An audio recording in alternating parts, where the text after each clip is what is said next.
It looked like he's speaking of a measure of panic and desperation. Putin is doubling on a failing strategy. By the threat of using nuclear weapons, he's trying to intimidate Ukraine and all countries that support Ukraine. But he will fail.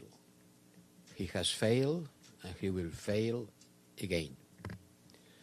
Unfortunately, this late escalation is in line with the approach taken by the Russian regime until now. Putin threats to use all weapons resources at our disposal. This was its sentence. All weapon sources at our disposal implies the possibility of using weapons of mass destruction, including nuclear weapons. And such a threat is unacceptable. Threatening with nuclear weapons is a real danger to the whole world, and the international community has to react in front of this threat. Doing it on International Peace Day is even more cynical. Maybe it's a coincidence, but it is particularly shocking to hear such threats during the United Nations General Assembly when the world community unites to work on peace and progress. Russia's Putin is demonstrating again that it completely disregards the international norms, rules and principles. Rules and principles and norms that we have all signed, Russia also, as members of the United Nations. And these rules and principles start with territorial integrity.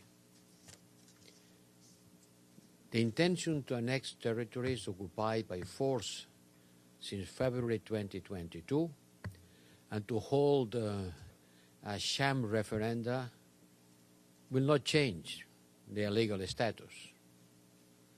They are and they will remain internationally recognized as an integral part of Ukraine. And this is not going to change by holding a sham referenda.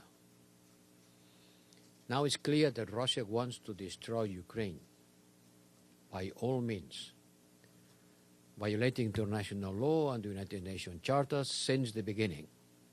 But now it looks like Russia's Putin wants to destroy Ukraine. And the international community gathered here in New York needs to take full measure of what is at stake.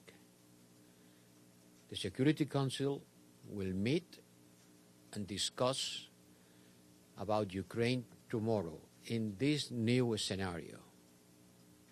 I will speak on behalf of the European Union to the Security Council. I will have the great honor and responsibility of addressing the Security Council on behalf of the European Union at that critical moment.